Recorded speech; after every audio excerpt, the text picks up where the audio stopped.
The giant girl. Nobody wanted. The cold wind blew through the spaceport market. It was always cloudy on the trade moon of Velar 9. Aliens from many worlds came to sell food, metal, and strange tech. But today, all eyes were on one figure, tall, broad, and silent. Her name was Vaelna. She walked slowly between the market stalls, her long dark cloak hiding most of her body, but nothing could hide her height. She was much taller than any other female of her kind. Her arms were strong, her legs thick like tree trunks, and her glowing blue eyes seemed both sad and tired. The other aliens whispered when she passed. Too big. She can't even give birth. Why is she still alive? Vaelna heard it all. Every word was a knife. But she said nothing. She had no home, no family. Her people, the Cruelty, had exiled her 2 cycles ago. She was called unfit. Her body was too large, they said. She would never be able to carry a child. In her culture, that was the worst thing a female could be, useless. Now she lived in back alleys, eating scraps and sleeping on rooftops under broken satellite dishes. She had not spoken to anyone in weeks. She had nothing, just her silence, her pain, and her sighs, which everyone hated.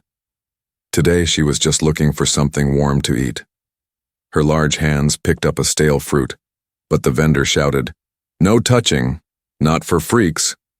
Vaelna placed it back and turned to walk away.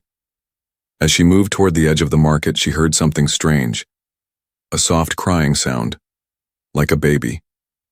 She turned her head slowly. Between 2 dirty crates lying in the mud was a small alien child. The child had gray skin and tiny horns on its head. It was shivering, alone, and covered in dust. Vaelna knelt down carefully, her heavy frame sinking into the wet ground. She reached out, speaking in a gentle voice. "Don't cry, little one." The child looked at her with wide, scared eyes. But instead of pulling away, it reached for her finger. Vaelna gently picked the child up. She wrapped it in part of her cloak and held it close. Her body was warm. The child stopped crying. For a moment, she felt something inside her, a feeling she hadn't known in a long time. Like maybe she still had a purpose, but then she heard loud footsteps, shouting, "There she is!" Guards in silver armor ran toward her. One of them pointed at her and yelled, "Mutant kidnapping a child! Arrest her!" Vaelna stood up, still, holding the baby. "I didn't take him," she said calmly. "He was alone. They didn't care." The guards rushed her. She had no weapon. She had no place to run. She clutched the child tighter and turned to flee. Her strong legs moved fast, but the market was packed with people. Everyone shouted and pointed. Some threw trash at her. She turned a corner, slipping on the wet stone, but she didn't fall. She kept going. Another group of guards blocked the next path. She turned again, heart pounding, lungs burning. The child whimpered. Suddenly, slam. She crashed into something hard. Or rather, someone. A man. He fell back into the wall, grunting. Vaelna stumbled but didn't drop the baby. The man looked up. He had short brown hair, light armor, and a puzzled look on his face. His eyes met hers. Before either of them could speak, the guard shouted again, "Step aside, human! That beast stole a child." The man stood slowly. He looked at Vaelna, then at the crying baby in her arms. He saw the fear on her face, and he did something no one else had ever done. He stepped in front of her. "She's with me," he said calmly. "She didn't steal anyone." The guard stopped. "Human, don't protect that thing. You'll be punished too." "I'll take the risk," the man said. The guards hesitated. Then one of them spat on the ground and turned away. "Not worth the trouble. The human can keep his pet." They left. Vaelna stood frozen. Her heart was racing. She couldn't believe it. The man turned to her, smiled gently, and said, "You okay?" She didn't know what to say. Her mouth opened slightly, but no words came. "I'm Jack," he said. "You looked like you needed help." Vaelna finally whispered, Why did you help me?" Jack shrugged. You looked lonely. That night, they sat by a small fire behind an abandoned storage house. Jack gave her some bread and dried meat. Velna didn't speak much, but she watched him carefully. The baby slept between them, wrapped in her warm cloak. For the first time, in a long, long time, she didn't feel like a monster. She felt seen, he human who called her beautiful. The fire crackled softly as night fell on the broken world of Veller 9. A cold wind blew through the alley where Jack and Velna sat. The alien child was sleeping peacefully, his small hands clinging to a piece of Velna's cloak. Velna sat still, staring at the dancing flames. Her huge hands were resting on her knees. She felt out of place, like a wild animal allowed to sit by the campfire of others. Jack the human watched her quietly. You don't talk much, he said. Velna lowered her eyes. My voice is not wanted. My people, they said it was too deep, too strange, like everything else about me. Jack looked at her for a moment. Then he leaned closer. I think your voice sounds strong. And calm. Velna blinked. You don't fear me? Jack laughed lightly. Should I? She turned her face away. Everyone else does. They call me a monster, a failure, a giant mistake. Jack shook his head slowly. You held that child like he was your own. That's not something a monster would do. There was a long silence, then Jack said, Can I ask you something? Personal? Velna nodded slowly. Why did they say you couldn't be a mother? Her chest rose and fell heavily. Then she spoke. My kind, the Cruelty, believe females must be small and soft to carry life. My body grew fast, strong, larger than anyone. The doctor said my body would crush a baby inside. They didn't even try to understand me. Jack frowned. That's cruel. They told me I was broken. They cast me out, said I would bring shame if I stayed. No male would touch me. I was thrown away. Jack was quiet for a moment, his face thoughtful. Then they're all fools, he finally said. Velna looked at him, confused. What? You're not broken. You're powerful. You're graceful in your own way. Maybe no one ever told you this, but I think you're beautiful. Velna froze. Her glowing blue eyes widened. No one had ever said that to her. Before she could answer, the baby stirred and let out a weak cough. Velna quickly reached over, checking him with gentle fingers. He's cold, she said. His skin is shaking. Jack nodded. He needs a warmer place, I know somewhere. He stood and offered his hand to Velna. Come with me. She stared at his hand, a human hand. Smaller than hers, lighter, but so steady, so sure. She took it. Jack led her down hidden paths, behind rusted metal doors and cracked walls, into an old cargo shelter deep below the city streets. Inside it was dusty but warm. Old machines still gave off heat. There were old blankets and boxes of supplies. A safe place. He laid out a bed for the baby and helped Velna wrap him carefully. Then he brought her a cup of hot broth. I come here sometimes when I need to be alone, he said. But I don't mind sharing. Velna sipped slowly. Her large hands trembled. I don't understand you, she said. Jack smiled. Jack, good. That means I'm interesting. She let out the smallest laugh, a sound she didn't even know she could make anymore. That night, as the child slept and Jack leaned back against a wall, Velna sat close beside him. The heat of the room felt different from outside. It wasn't just warm. It was comforting. Safe. She looked at Jack. His eyes were closed, his breathing calm. She whispered softly, as if afraid to be heard. You're the first person who didn't run from me. Her hand moved slightly, only a little, closer to his. For the first time in her life, she didn't feel too big. She felt wanted. The child who chose her.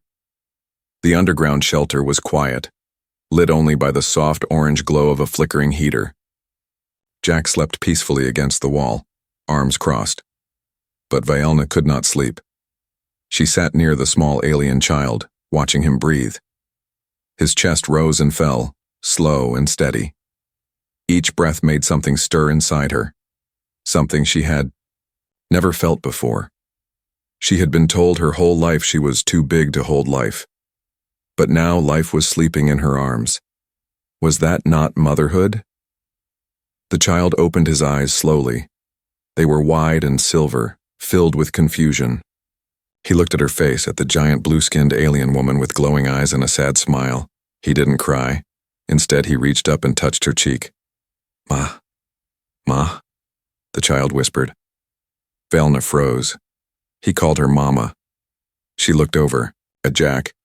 He had woken up and was watching quietly, but he didn't say a word. The child crawled into her lap. Vaelna hesitated, her hands shaking, scared to hold him, scared she'd be too strong, but the boy laid his head against her chest. She held him gently. He sighed in comfort. A tear rolled down her cheek. No one has ever chosen me, she whispered. Jack spoke softly. Maybe he sees something others don't. Maybe he sees you. They spent the next day in peace. Jack taught Vaelna how to warm food with old Earth tech. He told stories about Earth, about dogs, trees, oceans, and hot chocolate. Vaelna listened like a child hearing a fairy tale. But the peace did not last.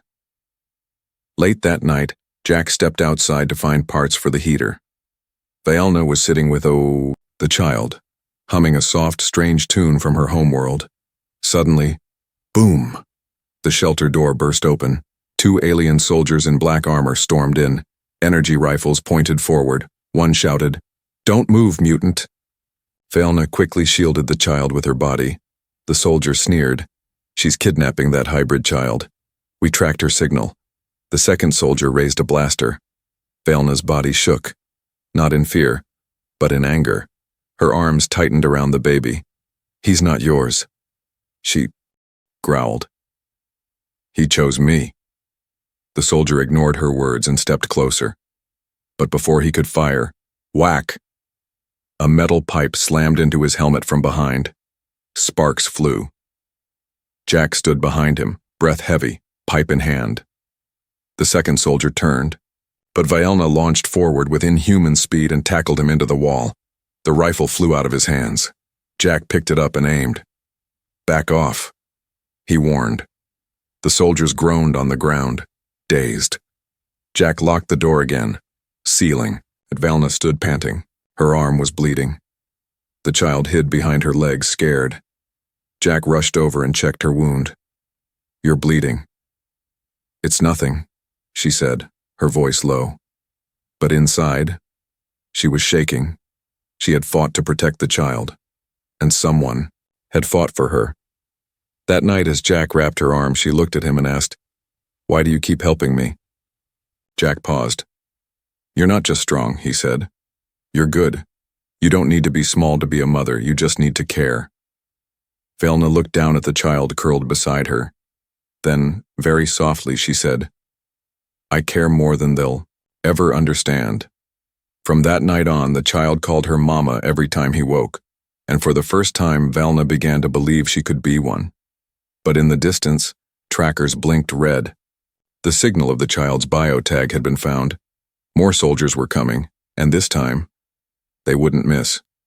Into the dead zone, a place only death. Knows the signal had been activated, far across the trade moon, in a fortress surrounded by towers and scanners. Elite enforcers received the alert. Subject 1, Vaelna, location ping confirmed, accompanied by 1 hybrid child and a human. Orders? Capture, or kill if necessary. The child must be taken alive. Dark ships rose into the sky, silent and fast. Inside the underground shelter, Vaelna couldn't sleep. Her wound from the earlier attack was bandaged, but her mind was restless. She looked down at the child, who was sleeping peacefully beside her. Then she looked at Jack. He had fallen asleep while sitting, one arm around the child, the other holding a broken wrench, still guarding them in his dreams. Something in her chest tightened. It wasn't pain, but it burned. She never knew what to call this feeling. Suddenly, her ears twitched, distant vibrations in the ground, like boots, like engines, like danger. She stood up, alert. A second later, an alarm started blinking red on Jack's handheld scanner. They were coming. Jack jumped up and grabbed the child. "We need to move, now," Velna nodded. No time for questions. She wrapped her arm around both of them and charged through the metal back door, breaking it off its hinges. They fled into the open night of Veller 9. Cold winds howled. Storm clouds rolled across the skies. In the distance, lights and shadows moved quickly. Ships, searchlights, drones. They had one option. The dead zone, Jack said. No one goes there. Vielna looked at the toxic wasteland ahead. Red sands, dead machines, black lightning in the sky. "It's suicide," she said. Jack met her eyes. "But they won't follow us there." The dead zone was silent. No birds, no machines, no wind, only heat and dust. Velna's huge feet crunched across cracked metal plates as she carried the child on her back and walked beside Jack. Her breathing was heavy. Even her strong body was starting to feel the pain. "This land," she said. "It was burned in the First Galactic War." Jack nodded. "Radiation, acid storms, broken AI sentries. Even the air's wrong. But we'll rest in the bunker ahead." They reached a half-buried dome. Jack pushed a code into the side panel. The door opened with a long screech. Inside, it was dark, silent. They entered and sealed it shut. The bunker smelled of old fuel, and inside there were still scraps from the old war. Rations, water, even medicine. Jack opened a med pack and treated Velna's arm again. She winced. "You should rest," he said softly, but Velna shook her head. "I'm too big to rest." Jack frowned. "You always say that like it's a bad thing." Velna looked away. "I spent my whole life being told I was too much. Too large to be soft, too strong to be touched, too wide to carry a child. And now," she paused, her voice shaking, "now this child calls me mama. And it scares me. What if they were right? What if I really can't be what he needs?" Jack reached out slowly and touched her hand. "You already are. He chose you. You protected him. That's more than most mothers do." Velna blinked. Then she whispered, "I don't want to lose him." "You won't," Jack said. "Not while I'm breathing." Suddenly, an explosion shook the bunker. Dust rained from the ceiling. They looked at each other, in fear. Jack checked the monitor. "They tracked us even here." Another blast hit the door. It bent inward. "Back room!" Jack shouted. Vielna scooped up the child and ran deeper into the base. Jack stayed behind, setting traps and turning on emergency defenses. The first enemy entered. A silver-armored enforcer. Cold eyes. Voice robotic. Subject Vielna. "Come out. You are classified as a biological threat." Jack hid behind a pillar. "Here's a threat," he muttered, and threw a plasma grenade. Boom. The enforcer went down. But more were coming. In the back room, Vielna placed the child inside an old cryopod, just for safety. She turned around and saw 3 more soldiers kicking in the steel door. They raised their weapons. Vielna didn't run. She stepped forward. Her full size filled the room. Her eyes glowed. Her muscles tightened. Her body shook, not from fear, but from rage. "You cast me out," she growled. "But I still protected life. That makes me more than you'll ever be." And she charged. She fought like a force of nature. She tore a rifle from one soldier and crushed it in her fist. She knocked another into the wall with a single swing of her arm. One soldier managed to fire. A bolt hit her side. She screamed in pain. Jack rushed in and shot the last attacker before he could fire again. Blood ran down Vielna's side, but she stayed standing. The child inside the pod was crying. Jack grabbed her hand. "We have to go. There's one way out." They reached the bunker's underground rail tunnel. A broken transport train sat on the track. Jack used an energy cell to power it for just one ride. As the train started moving, Vaelna collapsed beside the child, bleeding and breathing hard. Jack knelt beside her. "You'll be okay. Just stay awake." Vaelna looked at him with half-closed eyes. "I'm not afraid anymore," she whispered. "He called me Mama, and you called me beautiful." Her hand reached out to hold his. And for the first time, she allowed herself to believe it. Outside, enemy ships lost the trail. The toxic winds of the dead zone covered their tracks. The train sped toward a hidden valley where new life could begin. The secret, hidden in her blood, the train screeched to a stop. Steam hissed from the old engine, and metal doors creaked open. Vaelna's body was weak. She was barely awake, her side still bleeding. Jack held her tightly, dragging her out with the child wrapped on her back. The place before them was like nothing they expected, a hidden valley, green, warm, and untouched. Somehow, life had returned here. Old human tech had created a pocket of clean air, a self-growing forest between the rocks of the dead zone, a forgotten earth sanctuary, lost during the war. They had found it by chance, or maybe by fate. Inside the sanctuary, Jack helped Vaelna lie down on a moss-covered bed. He treated her wound carefully. The child sat beside her, holding her large finger like it was a lifeline. Vaelna whispered, "Did we survive?" Jack smiled faintly. "For now." She closed her eyes and fell asleep. Hours passed. While she rested, Jack explored the place. He found power supplies, an AI assistant still working, and something even more unexpected. A medical lab, old, abandoned, but still functional. A log was blinking. Biological study, Cruelty type B female, sample NUR87. Jack's eyes widened. Vaelna's name was on the file. He tapped the screen. Lines of old data appeared, charts, DNA maps, notes from xenobiologists. Then, a recording. A tired human woman's voice echoed from the speaker. Subject number 87 has shown rare traits. Her body is not infertile. In fact, it's the opposite. Her size allows her to carry larger, stronger, hybrid offspring. Her muscle tissue is adaptive, her bones flexible, her blood enriched with biohealing enzymes. If anything, she's a superior genetic carrier. Not broken, advanced. Jack's mouth dropped open. "They lied to her," he whispered. "They exiled her because she wasn't weak, she was better." He rushed back to her.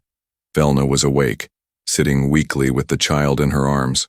She smiled when she saw Jack, but her smile faded when she saw the look on his face. "You found something," she said. Jack nodded. He sat beside her and slowly told her everything, about the lab, the recordings, the scientists. "You were never too big to reproduce," he said. "They feared what your body could do. They feared your strength and what it meant for their future." Vaelna sat in silence. Her hand trembled. "They called me a failure," she whispered. "They said I could never carry life." "You can," Jack said. "You already are. You carried him. You protected him. You gave him love." He looked down at the child, now sleeping peacefully in her arms. "And there's more." Vaelna looked up. "I ran your blood sample through the machine. It's not just compatible with hybrids," he said slowly. "It's compatible with humans." Vaelna's breath caught. She didn't speak.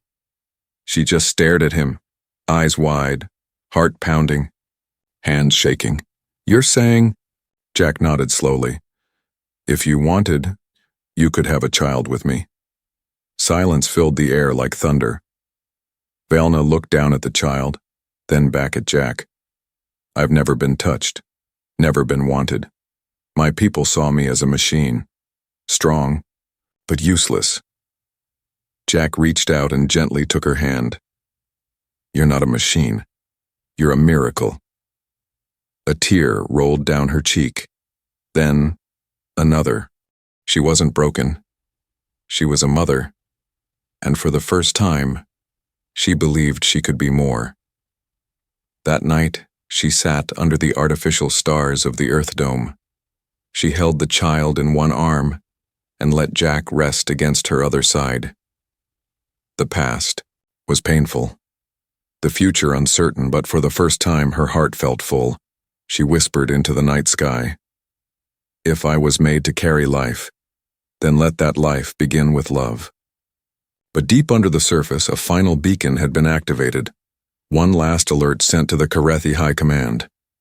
They now knew what Vaelna truly was, and they were coming to erase her from existence, before the truth about her body changed. Everything they came to erase her, but she stood as a mother. The stars above the hidden sanctuary flickered unnaturally. Jack stood outside the dome, scanning the horizon. His face was tight. He could feel it. A storm was coming. Inside the sanctuary, Vaelna held the child close, humming softly.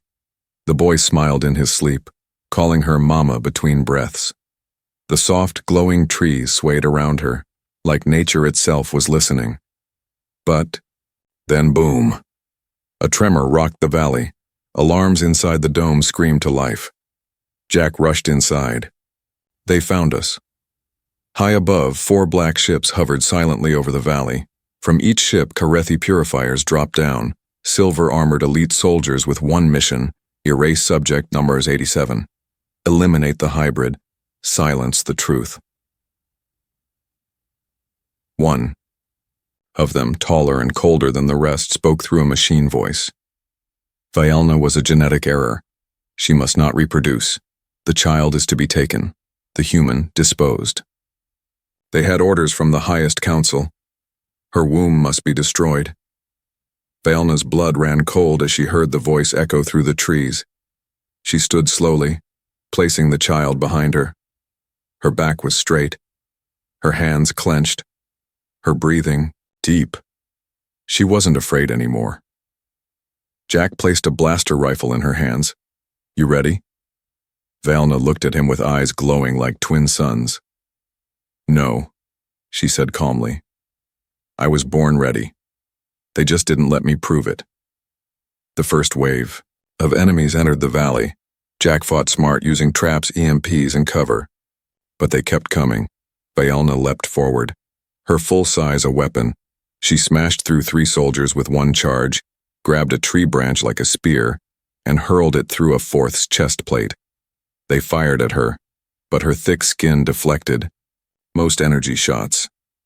She didn't fight like a soldier. She fought like a mother protecting her child. Every hit, every punch, every roar was for him. One purifier tried to flank her. He whispered coldly, "You are not a mother. You are a mistake."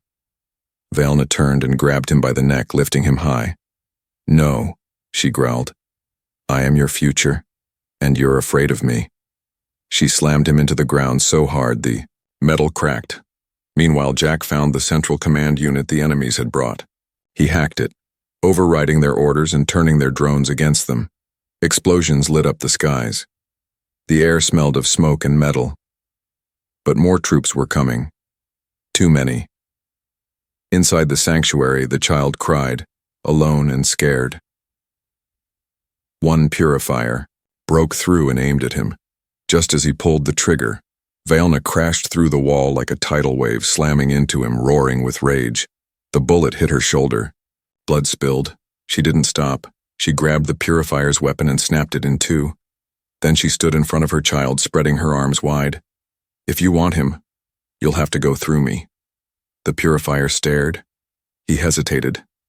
Then he ran. By dawn, the valley was silent again. Smoke rose from the trees. Bodies lay broken. Jack limped toward her, covered in ash and blood.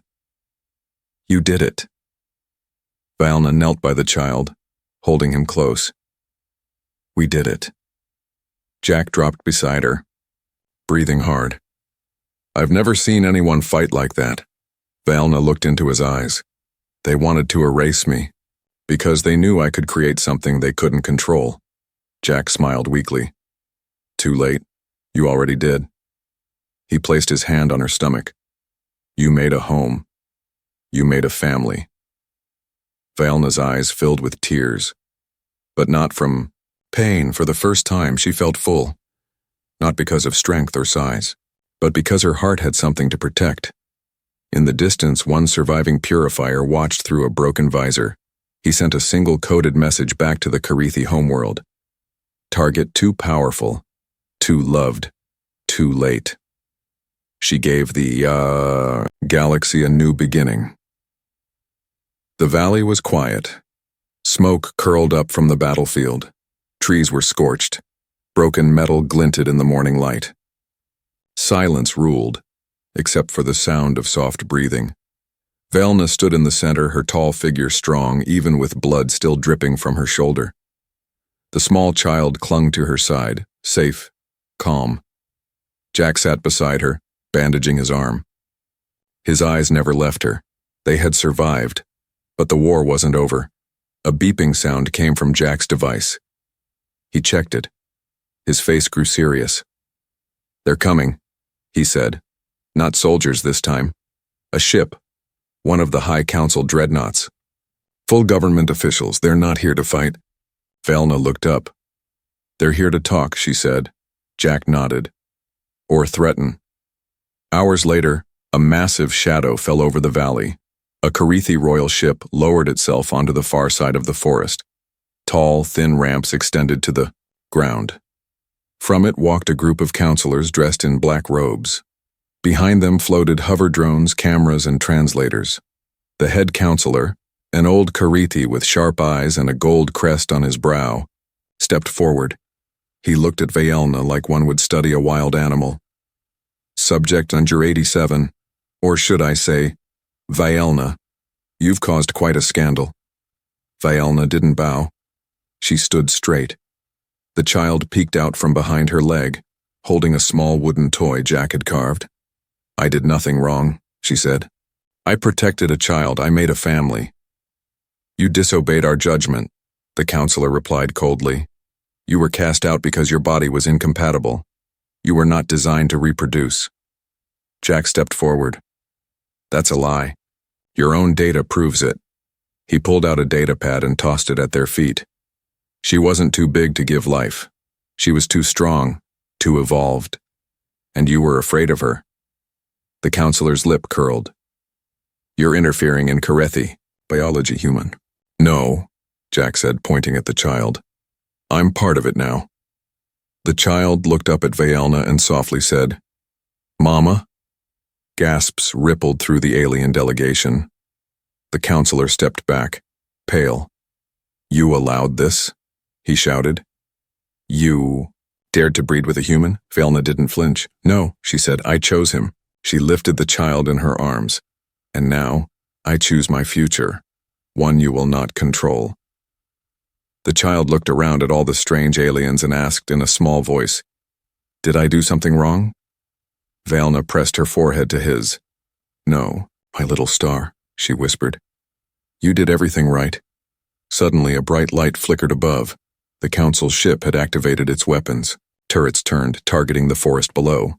The counselor raised a hand. "Give up the child. End this, and you may live in exile once more." Vaelna's eyes narrowed. "This is my home.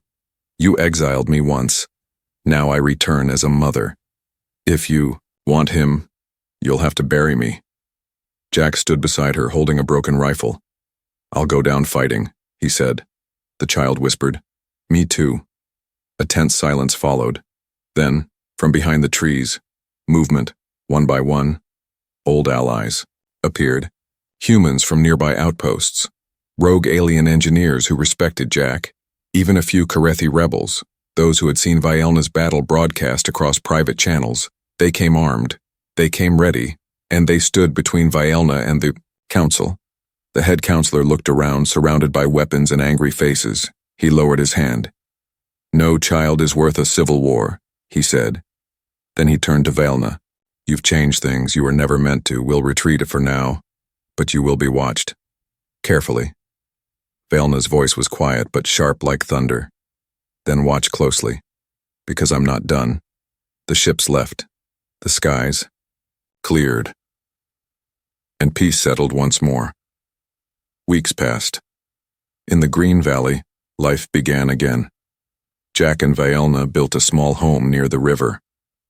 Vaelna learned to cook earth food. Jack learned to speak her language. Together they taught the child both cultures. Vaelna's body healed, but her heart grew fuller each day. And then, one morning, she felt a flutter in her belly, not gas, not muscle twitch, something alive. Jack returned from a morning hunt, holding fresh fruit. He found her sitting under the sun, hands on her stomach, eyes full of tears. He dropped the fruit. "What's wrong?" She looked up. "No, nothing is wrong." She took his hand and pressed it to her belly. "There's another heartbeat now. This time, it's ours." Jack froze. His eyes widened. His lips trembled. "You're sure?" Vaelna nodded. "They said I couldn't carry life. But life chose me." Months passed. The hybrid child helped prepare a cradle. He whispered to the unborn baby, calling it Little Moon. Jack carved toys from old wood. Vaelna grew larger, and this time it felt right. Every inch of her, every part once rejected, now had purpose. Her body, called Too Big, was now the safest place in the galaxy. Then, one silent night. The stars were full, the wind was still, and a child was born, under the starlight in Jack's arms, with Vaelna smiling through her pain and tears. The baby had silver eyes and glowing blue marks, soft human skin, but Carithi strength. Oh, child born of love and exile, of rejection and protection, of two worlds and one bond. Word spread slowly, then quickly. Across planets and systems, whispers turned into waves. The one who was cast out gave life to something new. Some called the child a miracle. Others called it an abomination. But no one could ignore it, because now, others began to question. Other Carithi women, once exiled, began to speak up. Other humans began to listen, and slowly, the stars began to change. Years later, in the same valley, now a village, a school was built, and inside it, a tall, proud woman named Vaelna told young children stories of her past. Of pain, of strength, of choosing love. And in the back of the classroom sat Jack, grinning. The older child sat beside him, proud. The youngest, the baby born under starlight, drew pictures of their family. And on the board behind Vaelna, written in chalk, was a simple message. You are not broken. You are not too much. You are exactly enough to give life to something greater. Final line. They cast her out because she was different. But one human gave her love, and she gave the galaxy a future.